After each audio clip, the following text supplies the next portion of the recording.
महाराज की पुलिस महाराज की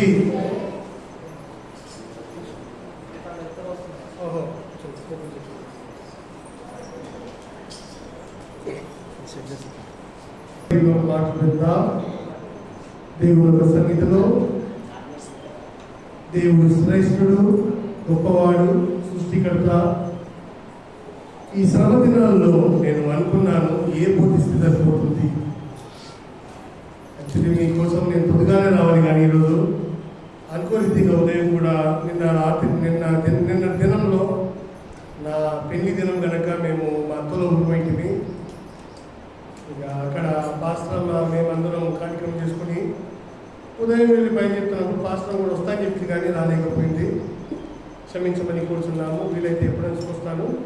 దేవుని సన్నిధిలో ఇంతకు చదివిన వాక్య భాగము ఎన్నో వాక్య భాగమా? కీర్తనలు 78 1 నుంచి 25 వచనాలు మనం చదువుకున్నాము. ఆ కీర్తన భాగంలో మనం చూస్తే ఎక్కువ ఏమి కనిపిస్తుందంటే తిరుగుబాటు. ఏమి కనిపిస్తుందమ్మా? అమ్మా ఇంకో బోలేసు మహారాజ్కి వినిపిస్తున్నామా? ఇంకమ్మా వినిపిస్తున్నామా? ఏం కనిపిస్తుందా? తిరుగుబాటు. తిరుగుబాటు అంటే ఏంటమ్మా? తిరుగుబాటు అంటే ఏందమ్మా? తిరుగుబాటు అంటే ఏందమ్మా?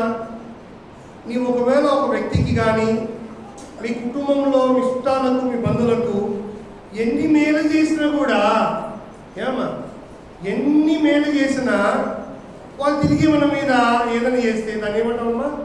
తిరుగుబాటు. సింపుల్గా చెప్పాలంటే ఒక సామెత చెప్తాను మీకమ్మా. పాపం అని పాముకి ఏం చేసినట్టమ్మా? ఏం పోసినట్టమ్మా? పాలు పోస్తే అదేం చేసిందట? తిరిగి కాటేసిందట. ఈ సామెత గుర్తుపెట్టుకోవాలి. ఈ సామెత మన మధ్య దేవుని మధ్య కూడా జరుగుతుందని అనుకుంటాను. ఎవరి మధ్య అమ్మా? మన మధ్య దేవుని మధ్య. దేవుడు మనకు ఎన్నో మేలు చేసినా మనం ఏం చేస్తుంటామంటే తిరుగుబాటు చేస్తుంటాం. బోలేసు మహారాజ్కి మీకు అర్థమైందమ్మా? మీకు అర్థమైంది మాట అమ్మా? అందుకోసం దేవుని సన్నిధిలో ఈరోజు మనము ప్రభు సన్నిధిలో మనం ఎలా ఉంటున్నాము, ఈ శ్రమ దినాలలో మన జీవితాలు ఎలా ఉంటాయి ఆలోచించమని కోరుతున్నాను. నేను ఫస్ట్ బుధవారం దినం ఏం చేస్తున్నానంటే ఒక డ్రెస్ వేసుకున్నాను, full white and white dress వేసుకున్నాను. నా గొంతులో ఒక సిలువ ధరించుకున్నాను. ఏమా నా గొంతులో ఏం వేసుకున్నానమ్మా? ఒక సిలువను ధరించుకున్నాను. నా నొసటిలో ఒక సిలువను పూసుకున్నాను. అది పూసుకున్న మాత్రాన, వేసుకున్న మాత్రాన, సిలువను ధరించిన మాత్రాన నేను పరిశుద్ధం కాలేను. అంతేకాదమ్మా, ఆ బట్టలు వేసుకున్న తర్వాత కూడా నాలో పాపం ఉందని గుర్తించాను. నేను నాలో పాపం ఉందని గుర్తించాను. అనుకున్నాను ఇది దేశంతో ఏం లేదు ఆయన, లోపడేముండాలమ్మా? బయట విషయం కాదు, ఏం లోపడేముండాలమ్మా? పరిశుద్ధత లోపట ఉండాలి. ఈ పరిశుద్ధత ఎప్పుడు వస్తుంది అని ఆలోచన చేస్తే అది కేవలము దేవునికి భయపడితేనే వస్తుంది. నువ్వు దేవునికి భయపడకపోతే నీకు రాదు అది. ఒకవేళ ఏదైనా తప్పు చేస్తున్నప్పుడు నీలో భయం వచ్చిందంటే, అదే దేవుడు ఉన్నాడని భయం నీలో వస్తుందంటే నువ్వు కాస్తో గీస్తో మంచోడు అని అర్థం. ఏమా బోలేసు మహారాజ్కి మీకు అర్థమైందా ఈ మాట అమ్మా? బోలేసు మహారాజ్కి మీకు అర్థమైందమ్మా? మీ ఇంట్లో పిల్లలు ఏం చేస్తారు కొన్నిసార్లు అంటే మీరు లేనప్పుడు ఇంట్లో వెళ్ళి సఖ్యాన్ని తీసుకుంటారమ్మా? సఖ్యాన్ని తినడానికి ప్రయత్నం చేస్తారు. ఆ టైంలో మీరు సడన్గా వచ్చిందనుకో మీ పిల్లలు ఏం చేస్తారు చెప్పండమ్మా? ఆ డబ్బా పైన మూత పెట్టి మళ్ళీ అట్టే పెట్టి కప్పుకుంటూ పెడతారు. అంతే కదా? అంటే ఎందుకంటే చేస్తున్నారంటే తండ్రి పైన భయంతో ఆ విధంగా చేస్తున్నారు. మనం కూడా అంతే. ఒకవేళ మనం ఏదైనా తప్పు చేసినప్పుడు ఆ భయం మనలో ఉందంటే, ఆ భయం మనకు వస్తుందంటే దాని అర్థం ఏమిటంటే మనం క్రమశిక్షణలో ఉన్నామని అర్థం. ఇక లేదు ఒకవేళ దేవుడేమని అనుకున్నాం అనుకో, దాని అర్థం ఏముందంటే నీ జీవితంకి ఏం లేదమ్మా, బ్రేకులు లేవని అర్థం. నా మాట అర్థమేనమ్మా? తప్పు చేసినప్పుడు మనలో భయం వచ్చిందంటే దాని అర్థం ఏముందంటే మన జీవితంకు ఏముందమ్మా, బ్రేకులు ఉన్నాయని అర్థము. ఏముందిలే అని అనుకొని నువ్వు అదే విధంగా చేస్తావంటే దాని అర్థం ఏంటంటే నీ బండికి ఏం లేదమ్మా, ఏం లేదమ్మా, బ్రేకులు లేవని అర్థము. ఇప్పుడు మీ తీర్మానం మీ చేతిలో ఉంది. మీ బండికి బ్రేకులు ఉన్నాయా లేవా అది ఎవరు తెలుసమ్మా? ఎవరు తెలుసమ్మా? ఎవరు తెలుసు? నడిపేవాడికే తెలుసు బండికి బ్రేకులు ఉన్నాయా లేదు. కానీ దేవుని ఒక మాట ఏమంటుంటే ఆ బ్రేకులు నీలో లేకపోతే దేవుడు ఖచ్చితంగా నిన్ను శిక్షిస్తాడని చెప్తున్నాడు. ఇది వాస్తవమైన మాట. ఒకసారి బైబిల్లో మనం చూద్దాము, అదే కీర్తన 78వ కీర్తన 40 వచనం చదవండి ఒకసారి. 40 వచనము చూడండి ఒకసారి. అక్కడ ఏం రాయబడింది? అరణ్యంలో వారు ఆయన మీద, అంటే ఎవరి మీదనమ్మా? ఎవరి మీద? దేవుని మీద, మోషే మీద ఎన్ని మారు తిరగబడింది. ఎడారి యందు ఆయనను ఎన్ని మార్లు దుఃఖపెట్టిది. మాటి మాటికి వారు దేవునిని శోధించింది. ఎన్నేళ్ళ ప్రయాణం తెలుసమ్మా అరణ్యంలో? ఈ ఇశ్రాయేలు ప్రజలు గుంపులు గుంపులుగా 4 లక్షల మంది, సుమారు 5 లక్షల ప్రజలు, అంత ప్రజలు సుమారుగా అరణ్యంలో 40 సంవత్సరాలు సంచరించారు. ఎందుకు తిరిగి నువ్వు 40 ఏళ్ళు అని అంటే కేవలం దేవుడిచ్చిన వాగ్దాన భూమి కోసం తిరిగారు వాళ్ళు. ఈ 40 సంవత్సరాలు అరణ్యంలో తిరుగుతూనే ఉన్నారు. వారికి ఆకలైతే దేవుడు ఆహారం ఇచ్చాడు, వారికి బట్టలు లేకుంటే దేవుడు బట్టలు ఇచ్చాడు, వారికి మాంసం వాళ్ళు దేవుడు మాంసం ఇచ్చాడు, వారికి అన్నం లేదు, వాళ్ళకు ఏముందమ్మా, ఏముందమ్మా, మన్నాను కురిపించాడు దేవుడు. మన్నా అంటే ఏంటంటే, మన్నా అంటే పరలోకంలో దేవుడు తినే ఆహారం దేవుడు వారికి ఇచ్చాడు. అయినప్పటికీ వాళ్ళు ఎలా ఉన్నారంటమ్మా? అక్కడ మాట ఎలా ఉందమ్మా? చదవండి 40వ వచనము.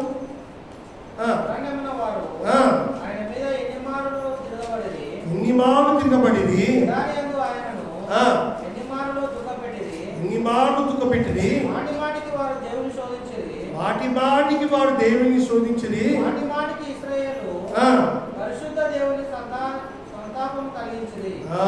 సంతాపము కలిగించింది. అంటే దేవునికి దేవుని బాటలో లేరు వాళ్ళు.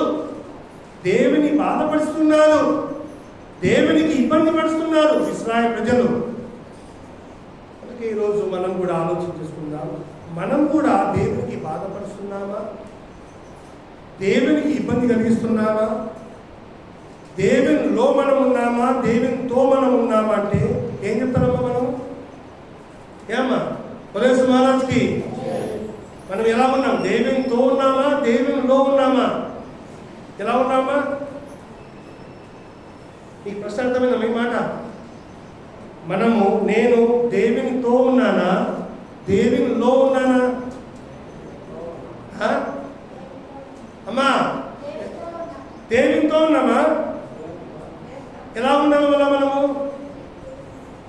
ఎలా ఉండాలమ్మా?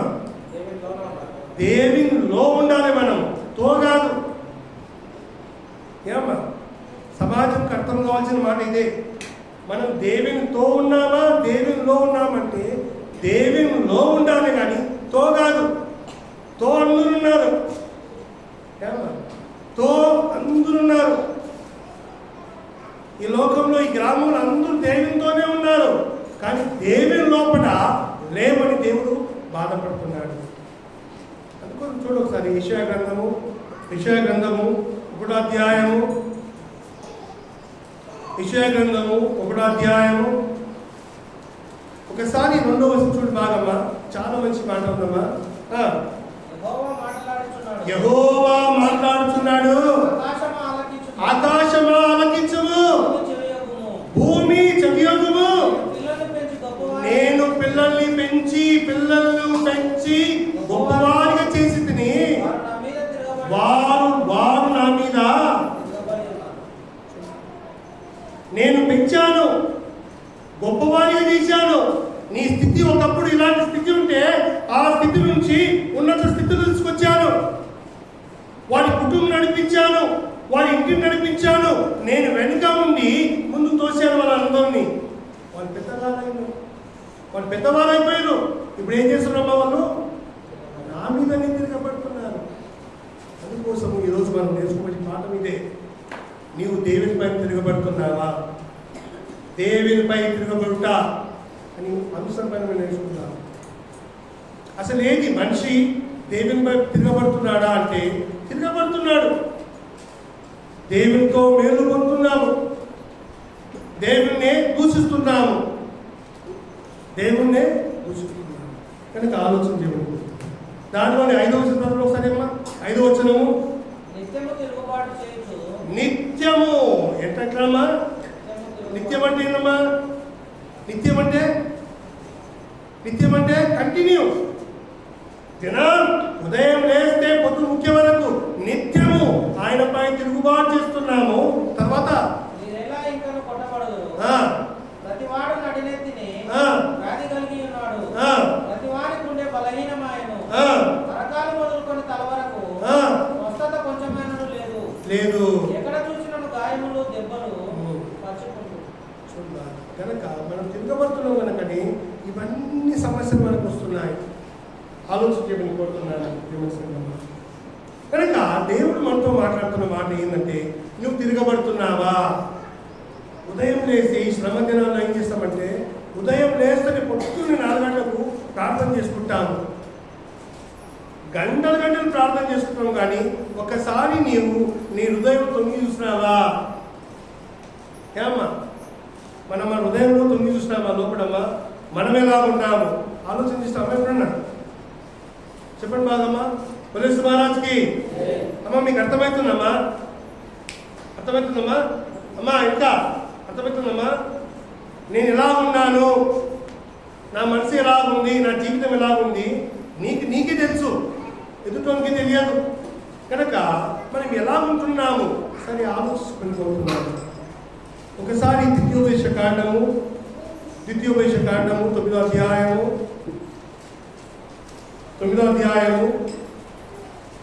7వ వచనం చదవండి. ఒకసారి 7వ వచనం ఎలా ఉంచుతాము? 7వ వచనము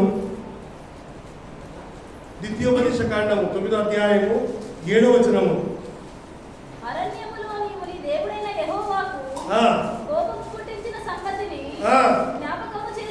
జ్ఞాపకం చేసుకున్నాము అరణ్యములో.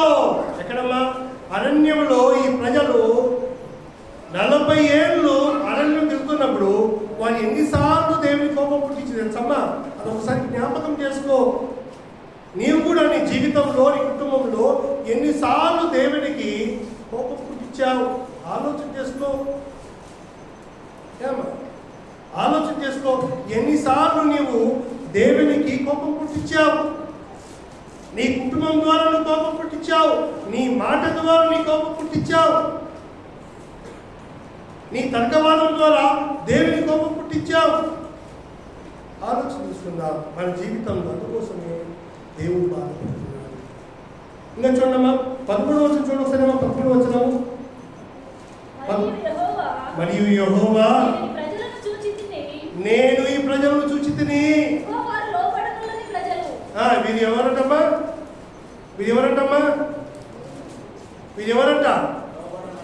లోబడని ప్రజలు. అంటే దేవుడు ఒక టైటిల్ ఇచ్చాడు తెలుసా మనకు?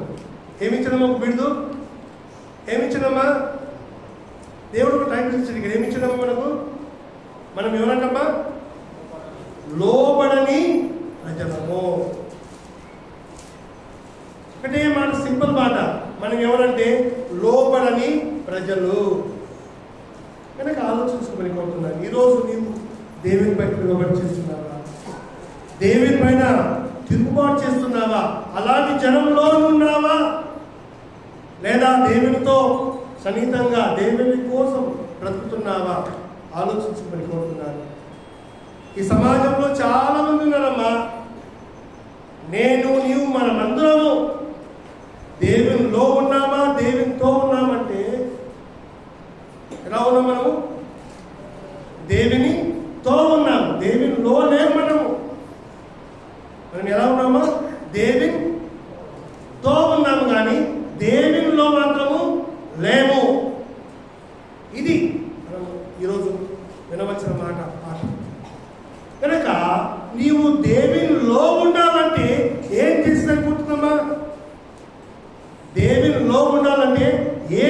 సరిపోతుంది. ఆలోచన చేసుకోవాలమ్మా ఈ మాటలు. దేవునిలో ఉండాలంటే ఏం చేయాలి? ఏమా మన శుక్రవారం ఉన్నాడమ్మా తెలుసామా? నేను గద్వాల పోయినాను. ఎక్కడ పోయినామా? గద్వాల ఏమున్నామా? బుద్ధిశాల ప్రార్థన ఉంది. పోయినాను నేను. అక్కడ పోతే కొంతమంది నాకు కలిసిండు, పాపలు కలిసిండు. ఏముంది అంటే జీవితాలు మాత్రము వస్త్రాలు ఉంటున్నాయి కానీ లోపల మాత్రము పరిశుద్ధత లేదు. అప్పుడు పూర్తి మాట్లాడతారు పరిశుద్ధమైన మాటలు, కానీ బయటికి వచ్చినాక మళ్ళీ అదే జీవితం, మళ్ళీ అదే ఆలోచనలు, మళ్ళీ అదే నడిపింపు కాదు. కనుక మనం దేవునిలో ఉండాలి, దేవునితో ఉండకూడదు. దేవునిలో అంటే నాలో దేవుడు ఉన్నాడు అని గ్రహించుకొని దేవుని దైవత్వంలో నడవాలి. మనం ఈ శ్రమ దినాల్లో అలాంటి జీవితం జీవించమని కోరుతున్నాను. ఒకవేళ అలాంటి జీవితం జీవిస్తే చాలా శ్రేష్టమైన జీవితం అది మామూలు జీవితం కాదమ్మా. దేవునిలో ఉంటే అనేక సమస్యలు నీకే, దేవునితో ఉంటే సమస్యలు రావు. మళ్ళా ఏమమ్మా, దేవునితో ఉంటే సమస్యలు రావు, దేవునిలో ఉంటేనే సమస్య. పోలీసు మహారాజ్కి అర్థం చేసుకోమని కోరుతున్నాను. మరోసారి మాదే దావీదు రాసిన కీర్తన 78వ కీర్తన ఒకసారి 56వ వచనం సరేమ్మా. 56వ వచనం. అయినను వారు శోధించి ఇది మళ్ళా ఏం చేసినమ్మా? తిరుగుబాటు చేసిరి. సదమ్మంగా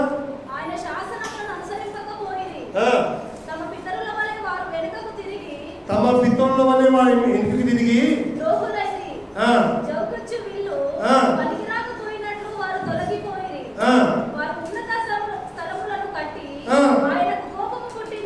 ఆయనకు కోపం పుట్టించిరి.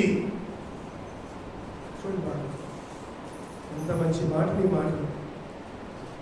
కనుక దేవుడు మనకు ప్రశ్నిస్తున్నాడు. మనం కూడా దేవుని కోపం పుట్టిస్తున్నామా? ఒకసారి ఆలోచన చేసుకుందాం.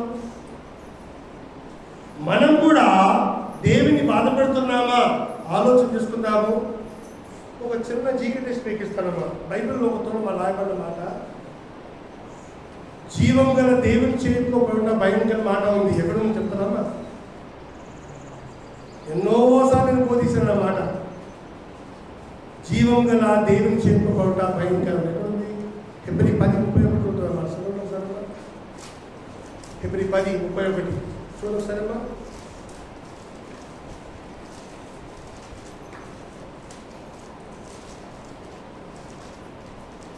ఆ మాట పక్కన ఒకసారి అనుకుని చదవమ్మా.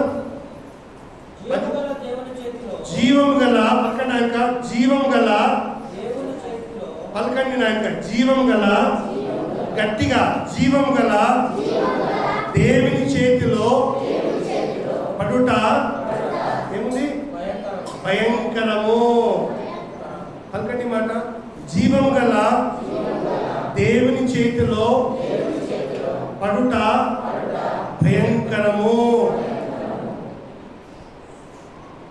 కనుక మనం ఒకవేళ దేవుని చేతిలో పడితే భయంకరమై ఆయన ఒకవేళ అనుకున్నాడు సబ్బాస్, నీకు అనుకున్నాడు అనుకో నీ జీవిత విషయంలో ఇది మారడు అని అనుకుంటే, ఆయన తథాస్తు అన్నాడు అనుకో, ఏమవుతాం మీద మనం ఏమవుతామా? మన జీవితం మొత్తం పటపంచలైపోతుంది అంతే. ఆయన అనుకుంటలేదు కనుక ఇంకా మనం ముఖ్యం ఉన్నాం. ఇంకా ఏమమ్మా ఆలోచన మీరు ఒకసారి అమ్మా. ఆయన కోపం పుట్టి ఒకసారి వీళ్ళు వింటలేదుగా చూసుకుంటానే అంటారు. దేవుడే అనుకున్నాడు అనుకో 10 నిమిషాల్లో మనము నాశనం అయిపోతాం అంతే. కానీ ఆయన ప్రేమామయుడు, కరుణగల వాడు కనుక ఇంకా ఓర్చుకుంటున్నాడు, ప్రేమిస్తున్నాడు, కనికరిస్తున్నాడు. ఆలోచించమని కోరుతున్నాను. కనుక ఏంటి మన జీవిత విధానం? ఆలోచన చేసుకుందాం. ఎలాంటి జీవితం మనం జీవిస్తున్నాం గమనించమని కోరుతున్నాను. ద్వితీయోపదేశ కాండము 9వ అధ్యాయము 9వ అధ్యాయం ఒకసారి 24 వచ్చి చదవండి ఒకసారమ్మా. 9:24.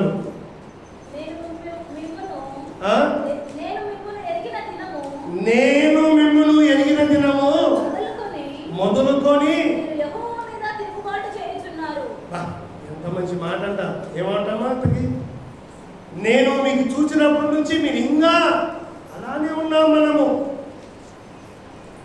ఉన్నామట. పవర్ఫుల్ మాట ఉందమ్మా అది. అండర్లైన్ తీసుకుంటాం కనుక దేవుడు మనం ఆల్రెడీ తెలుసు దేవునికి అన్ని. వీళ్ళు ఎలాంటి ప్రజలు అంటే తిరుగుబాటు చేసే ప్రజలే. కన్ఫర్మ్ ఇచ్చాడు దేవుడు ముద్ర. కనుక మనం ఆలోచించుకుందాం. ఆ ముద్ర నుంచి బయటికి వస్తున్నామా? ఆ ముద్రలోనే ఉంటున్నామా? ఆలోచించుకుంటున్నాం. ఏంటి మన జీవితం? ఇంకా చూడమ్మా, ఇర్మియా గ్రంథము 5వ అధ్యాయము. ఇర్మియా గ్రంథం 5వ అధ్యాయము ఒకసారి 12వ వచనం చూడు ఒకసారి అమ్మా. 12వ వచనం చూడు ఒకసారి.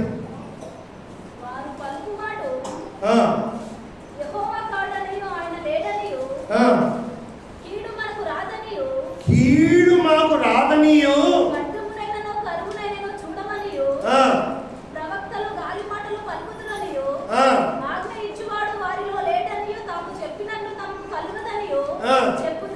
చెప్పుదురు. చూడండి బాగా చెప్తున్నాను. బాగా ఏమంటున్నాను? దేవుడు ఉన్నాడు, జాగ్రత్త నాయన, మార్గం నాయన అని అంటే పంతులు ఈరోజు ఆదివారం వచ్చింది ఇక అయిపోయాను చెప్పుకుంటాం వల్ల అనుకుంటే మీ ఇస్తాము. అక్కడ మన అదే మాట ఉంది. ఏముంది? అంతేనే అని అనుకుంటే చాలా కష్టం. ఇదంతా గాలి మాటలు అనుకుంటే అది నీ ఇస్తాము. ఏమనుకుంటేది? ఇవన్నీ గాలి మాటలు అనుకుంటే అది నీ ఇస్తాం. కానీ దేవుడు మాత్రం చూస్తున్నాడు. దేవుడు మాత్రం గ్రహిస్తున్నాడు. దేవుడు మాత్రం వింటున్నాడు. దేవుడు మాత్రం ఆలోచన చేస్తున్నాడు. దేవుడు మాత్రం కనికరం పడుతున్నాడు. ఎంతవరకు కనికరం పడతాడు? ప్రతి దానికి ఏముందమ్మా? ఒక అంతం ఉంది. ఉందమ్మా? మనం రాస్తూ రాస్తూ రాస్తూ రాస్తూ రాస్తూ రాస్తుంటే చివరికి ఒక ఫుల్ స్టాప్ పెడతాం తెలుసమ్మా? ఫుల్ స్టాప్ పెట్టే అర్థం ఏముందమ్మా? ఫుల్ స్టాప్ పెట్టే అర్థం ఏముంది? ఇంకా ఆగునైనా చాలా అయినాయిగా అని అర్థం. ఫుల్ స్టాప్ పెడతాడు దేవుడు. ఆ ఫుల్ స్టాప్ పెట్టే వరకు మన జీవితం సగం ఆగమైపోయింది. ఒకవేళ మన పరిస్థితి అలా ఉంటే ఆలోచించుకోకపోతున్నాను. ఏంటి మన పరిస్థితి? గమనించండి. ఒకసారి యోబు విషయం చూస్తాం మనం. యోబు గ్రంథము 21వ అధ్యాయం. యోబు గ్రంథము 21వ అధ్యాయం 14వ వచనం సరేమో. 14వ వచనము 21:14. యోబు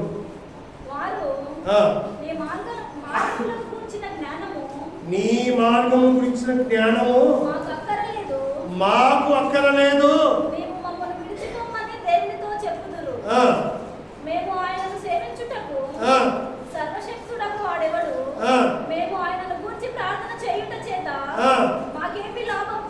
మాకు ఏమి లాభం కలుగుతుందని అనుకుంటే దేవుడు ఏమంటున్నాడమ్మా? జీవం గల దేవుని చెప్పుకుంటా భయంకరం అంటాడు. అలాంటి వాళ్ళు లేరమ్మా. నేను చదివిన లేఖనంలో ఇర్మియా గ్రంథంలో చదివిన మాట, ఇక్కడ రాయబడిన మాట లేరట. ఉన్నారా లేదా అమ్మా? అమ్మా బైబిల్ చదివే వాళ్ళు ఒకసారి చూపించండి. బైబిల్ అమ్మా, బైబిల్ చూపించండి ఒకసారి. మీది చూపించండి ఒకసారి.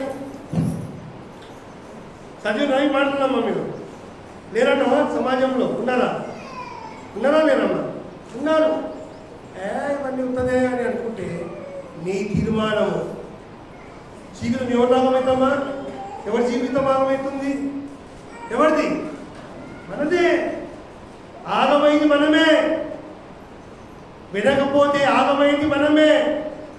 ఆ జీవితాలను బట్టి ఎన్నో కుటుంబాలు రోడ్డు పాల్పడుతున్నారు తెలుసమ్మా.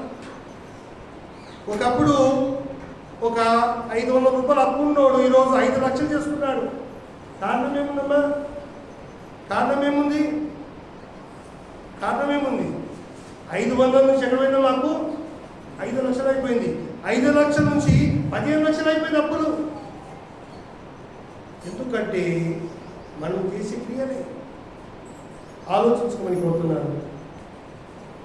దేవుడు మాత్రం నిన్ను అడుగుతున్నాడు, నా కుమారుడా, ఈ శ్రమ దినాల్లో నన్ను ఆరాధించుము, నీతితో ఆరాధించుము, ఏక మనసుతో ఆరాధించుము, నిండు హృదయంతో ఆరాధించుము, నేను నీతో ఉంటాను దేవుడు. నేను నీకు సాయం చేస్తా అంటున్నాడు దేవుడు. ఆయనపై తిరుగుబడితే ఏం లాభం లేదు. ఆయనకి ఎదురుపోతే మనమే నాశనమైపోతాము.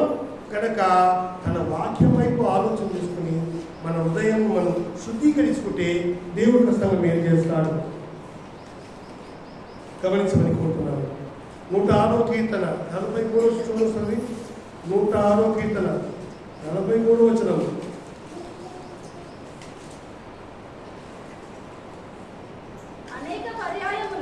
అనేక పర్యాయములు ఆయన వారిని విడిపించెను. అయినను ఇవన్నీ దేవుడు విడిపించినా కూడా అయినను వారు తమ ఆలోచనను అనుసరించి తిరుగుబాటు చేయొచ్చు. దేవుడు ఎన్నిసార్లు విడిపించినా కూడా అదే జీవితము, అదే బ్రతుకు, అదే ఆలోచన. మహారాజ్కి అర్థమైంది ఏ మాట? అదే ఆలోచనలు ఉంటే మనం నాశనమైపోతాము. దేవుడు మాత్రం గమనిస్తున్నాడు, దేవుడు మాత్రం ఆలోచన చేస్తున్నాడు, దేవుడు అనుకుంటున్నాడు. కానీ మనం మాత్రం ఆలోచన లేదు, మనం మాత్రము గమనించమని కోరుతున్నాము. కనుక దేవుడు ఒక మాట సూటిగా నీతో మాట్లాడుతున్నాను. సూటిగా దేవుడు నీకు అడుగుతున్నాడు, ఏంటి మన జీవితం? మనము దేవునిపై తిరగబడుతున్నామా? మనము మాటికి ఆయనకు కోపం చూపిస్తున్నామా? భార్య భర్త మాట వినకపోతే భర్తకు కోపం వస్తుంది.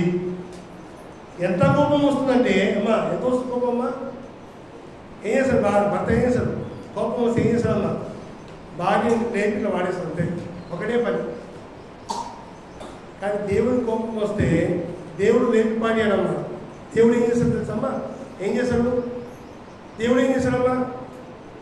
అగ్ని ఆడదు పురుగు సావధాన నరకంలో వేసేస్తాడు. ఆలోచించుకోమని కోరుతున్నాడు. దేవుడు ఆశీర్వాదం ఇయ్యాడు, దేవుడు ఇబ్బందులు పాలు చేస్తాడు. నీ పిల్లల పైన కష్టాలు, నీకు కష్టం, మీకు జయం ఉండదు. ఎక్కడ పోయినా సమాధానం లేని జీవితం, నాశనమైపోతాం మనము. ఆలోచించుకుని కోరుతున్నాడు. కనుక ఈ శ్రమ దినంలో అయినా మనం ఆలోచన చేసుకొని మన ఆలోచన విధానం, మన జీవితం మార్చుకోమని కోరుతున్నాను. యెషయా గ్రంథము 63వ అధ్యాయము 10వ వచనం చూడు సరేమా.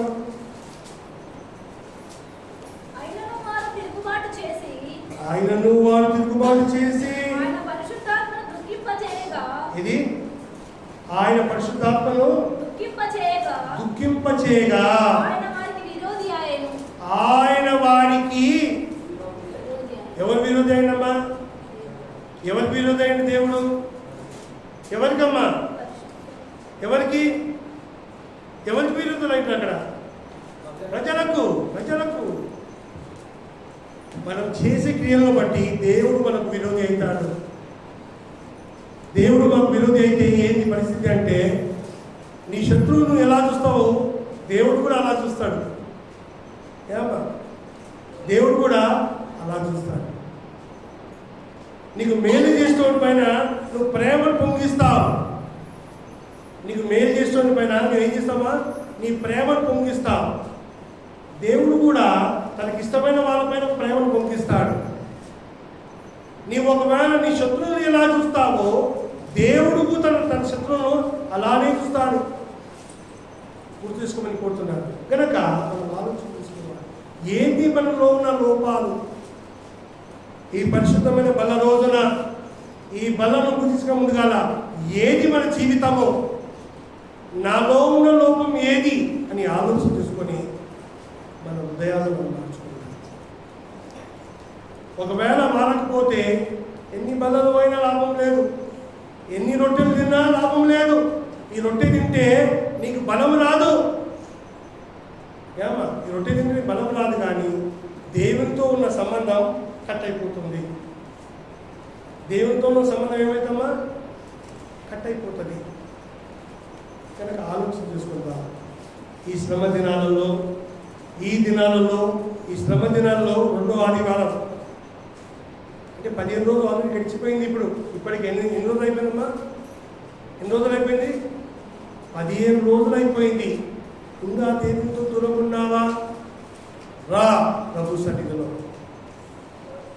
దేవుని వైపు తిరుగు, దేవుని వైపు ఆలోచన చేసుకొని ప్రేమగా దేవునితో సావాసం చేయబోతున్నాడు. దేవుడు నిన్ను పిలుస్తున్నాడు, నా కుమారుడా, నా కుమార్తె రా, నిన్ను నీతిమంతులుగా పరిశుద్ధులుగా నిలబెట్టాలనుకుంటున్నాడు. కానీ మనం మాత్రము అలాంటి జీవితం కోసం నిలబడడం లేదు. దేవునికి ఎదురుగా వెళ్తున్నాము. దేవుడు ప్రేమామయుడు కనుక ఇంకా కనికరించాడు. అదే జీవితము దేవుని కోపం పుడితే మన జీవితం అంతా ఆగమైతుంది. ఆలోచించుకుంటున్నాను, ఎలాంటి జీవితం నువ్వు జీవిస్తున్నావు గమనించమని కోరుతున్నాను. చివరికి ఒక మాట చూస్తున్నాం మనము. మత్తయి సువార్త 26వ అధ్యాయం, మత్తయి సువార్త 26, 24 వచ్చి చూడొకసారేమా.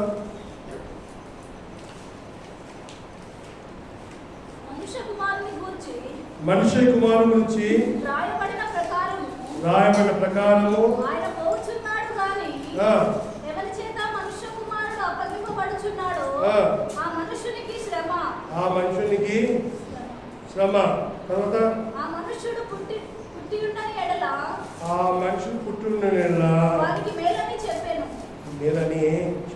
ఈరోజు అదే మాట నేను చెప్తున్నాను.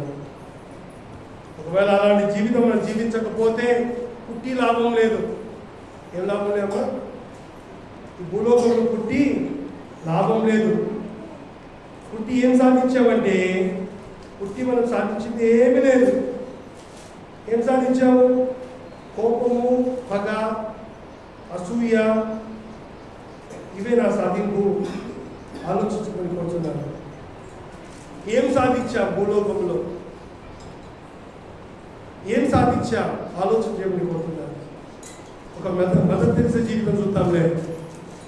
ఆమెను ప్రజలంతా ఉమ్మేసిన ఎలా బతికిందేమా?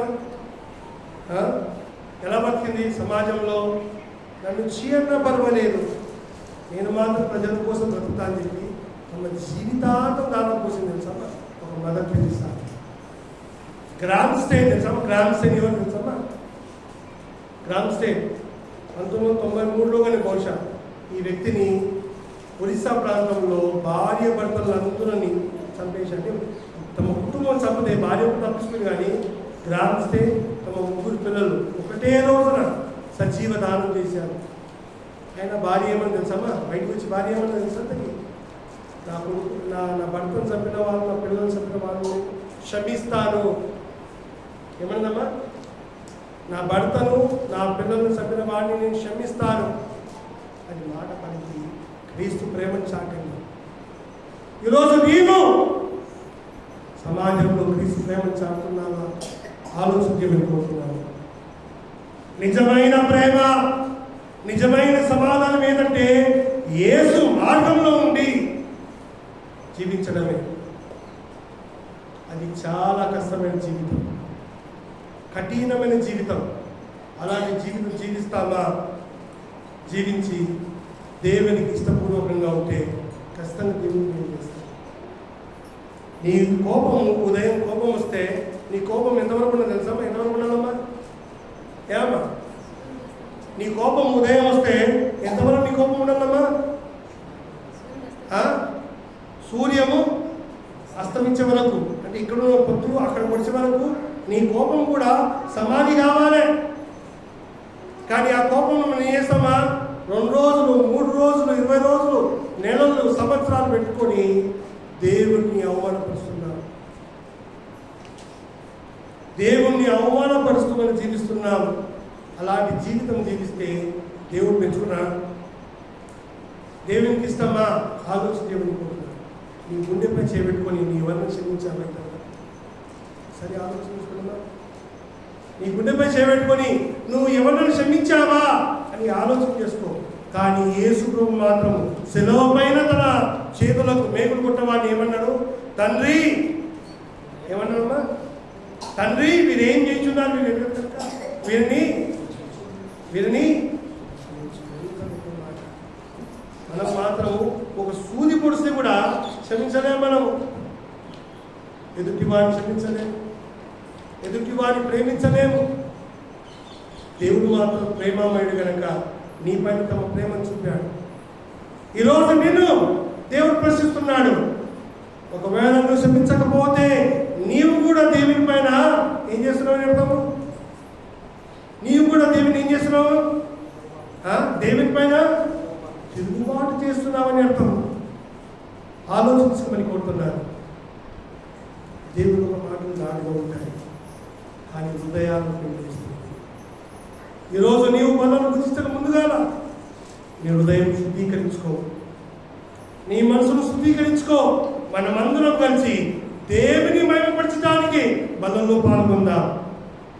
మనుషుల కోసం కాదు, మనుషుల కోసము కానే కాదు. ఎవరి కోసం ఈ బల్ల? ఎవరి కోసమ్మా ఈ బల్ల? ఎవరి కోసమ్మా? ఎవరి కోసము?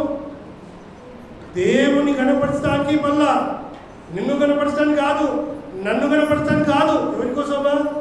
దేవుని కనపరచడానికి ఈ బలను పుచ్చుకోవాలి. అందుకోసం దీనికంటే ముందుగా మన హృదయాన్ని శుద్ధీకరించుకుంటాం. దేవుని పైన తిరగబడుతున్నామా? ఆలోచన చేసుకుంటా. దేవుని పైన నమ్మకంతో ఉంటున్నామా? ఆలోచన చేసుకుంటున్నా. దేవునితో ఉన్నామా? దేవునిలో ఉన్నామా? అంటే మనం దేవునిలో ఉండాలి, దేవునితో కాదు.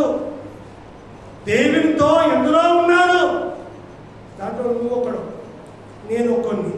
కానీ దేవునితో, దేవునిలో ఫస్ట్ ఆలోచించుకుంటున్నా. ఎలా ఉంటున్నా? దేవునిలో ఉండాలని మళ్ళీ ఒకసారి కోరుతున్నాను. ఉన్నామా దేవునిలో? ఆలోచించుకుంటాను.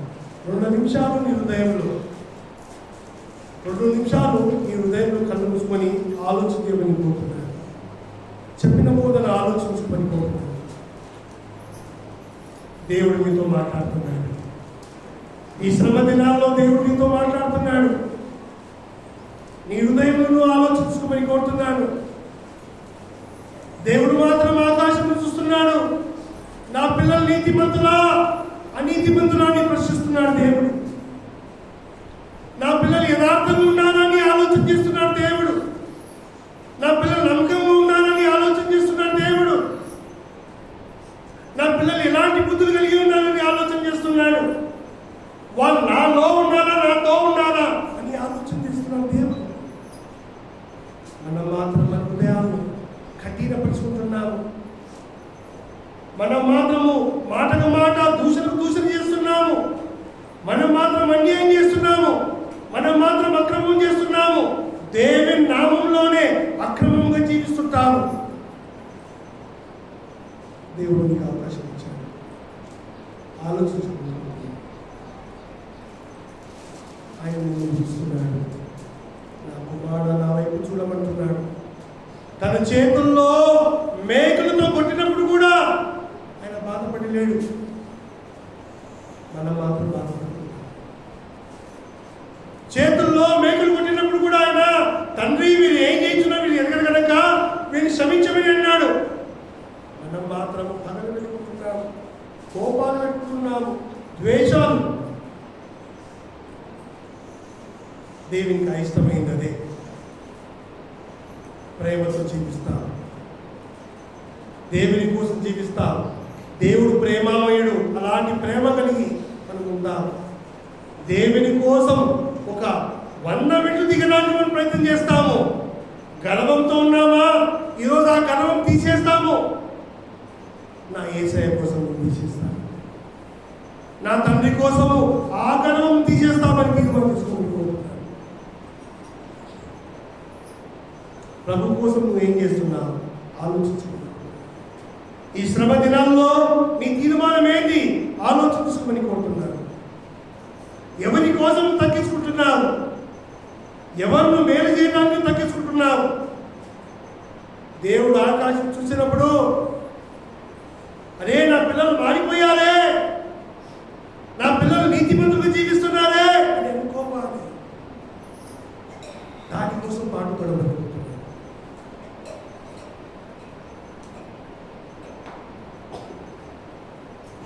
ఉదయం 2 నిమిషాలు ప్రార్థన చేసుకుంటున్నాను.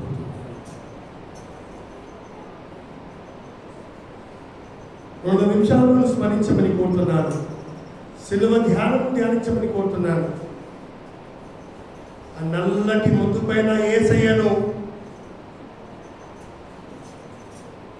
చేతుల్లో చీరలు, కాళ్ళలో మేకలు, తలలో ముళ్ళ కిరీటం పెట్టినప్పుడు ఆయన పడిన వేదన జ్ఞాపకం చేసుకోమని కోరుతున్నాను. అలాంటి వేదన నీవు కూడా పొందాలి క్రీస్తు కొరకు. అంతగా నీతిగా బ్రతకాలి, అంత న్యాయంగా బ్రతకమని కోరుతున్నాను.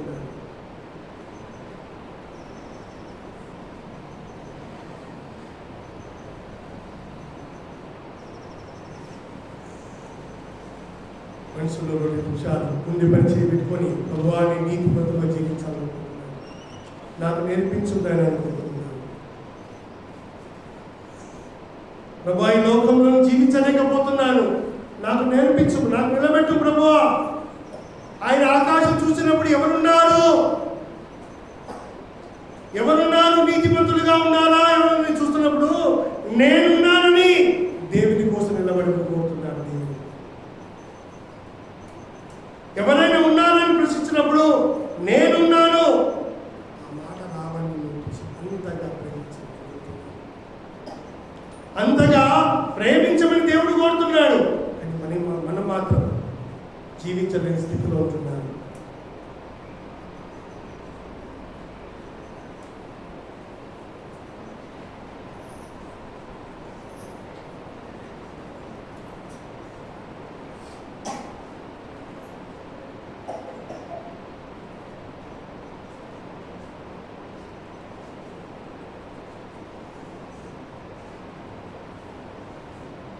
సిల్వలు నాకై కాచి ఈశ్వరతము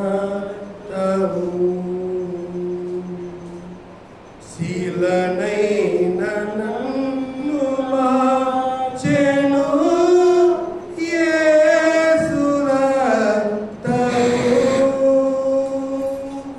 శీలనైన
పరిశుద్ధమైన దేవానికి స్తోత్రమునైనా దేవా, ఈ సమయంలో నీ బలను గురించాము ప్రభా.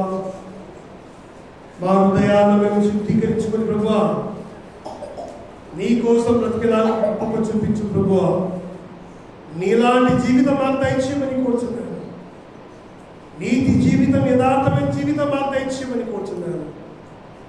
ఈ లోకమంతా ప్రభా మాకు ఎదురొచ్చిన ప్రభా నీకోసం బ్రతకడానికి కృప చూపించు, కనికరం చూపించి నడిపించమని కోరుచు. నీకు ఘనత మహిమ ప్రభావం చూపిస్తూ నజరుడైన యేసు నామములో ప్రార్థించుకుంటున్నాము తండ్రి. పోలీసు మహారాజ్కి మంచి సమయంలో బలలో పాల్గొనక ముందుగా ఒక పాటను పాడుకోమని కోరుతున్నాను. బల్ల పాట నేర్పమని కోరుతున్నాను.